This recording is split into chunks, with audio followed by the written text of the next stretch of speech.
இந்த வீடியோ கொஞ்சம் பாருங்களே. ஒரு மரத்துக்கு கீழே ஒரு பெரிய மரக்கட்டை யாரோ தொங்க போட்டிருந்தாங்க. அந்த வழியா வந்த ஒரு கருப்பு கரடிக்கு அது தொந்தரவா இருந்துச்சு. அதனால லேசா அதை தட்டுச்சு. மரக்கட்டை திரும்பி வந்து அதோட தோளில் மோதுது. அந்த ஒரு சின்ன அடி கரடியை கோபப்படுத்துது. என்னே திரும்பி அடிக்கிறியான்னு இப்ப பலமா தாக்குது. மரக்கட்டை உயரமா போய் இன்னும் வேகமா திரும்பி வந்து கரடின் மேல மோதுது. இந்த தடவை வலி அதிகம், ஆனால் கரடியோட கோபம் அதை விட அதிகம். இப்ப அந்த மரக்கட்டையை உடைச்சே ஆகணும்னு முடிவு பண்ணுது. தன்னோட முழு சக்தியும் சேர்த்து ஓங்கி வெறித்தனமா ஒரு அடி அடிக்குது.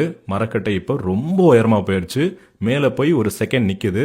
அடுத்த செகண்ட் முழு வேகத்தோட திரும்பி வந்து நேரா கரடியோட தலையை மோதுது. ஒரே அடியில் கரடி பரிதாபமாக இருந்து போகிறது. கரடி இறந்தது என்னமோ மரக்கட்டையால் தான். ஆனா அதுக்கு பவர் கொடுத்தது யாரு? கரடியோட ரியாக்ஷன் தானே. இதுதான் சைக்காலஜில ஃபெஸ்டிங்கர்ஸ் லான்னு சொல்லுவாங்க. ஆக்சுவலாக நம்மளை காயப்படுத்துகிற பல விஷயங்களுக்கு பவர் கிடையாது, நம்ம தான் அதுக்கு பவர் கொடுப்போம். ஃபார் எக்ஸாம்பிள், யாராவது நம்மளை ட்ரிகர் பண்ணுற மாதிரி பேசிடட்டுமே, இல்லை லைட்டாக முறைச்சிடட்டுமே, இல்லை நக்கலாக சிரிக்கட்டுமே, அவ்வளவுதான். அதை இக்னோர் பண்ணாமல் தேவையில்லாமல் ரியாக்ட் பண்ணி நம்ம அவங்கள பவர்ஃபுல்லாக மாற்றிடுவோம். ஒன்று மட்டும் நல்லா புரிஞ்சுக்கோங்க, மற்றவங்க ப்ரெஸ் பண்ணுற பட்டனுக்குலாம் உங்கள் ரியாக்ஷன் நீங்கள் மாற்றிக்கிட்டே இருக்காதீங்க. நீங்கள் ஒன்றும் டிவி கிடையாது. உங்கள் வாழ்க்கையோட ரிமோட் எப்போதும் உங்கள் கையில் தான் இருக்கணும். ப்ளீஸ் அதை மற்றவங்கள்ட்ட கொடுத்து இன்னும் ஹர்ட் ஆகிட்டே இருக்காதீங்க.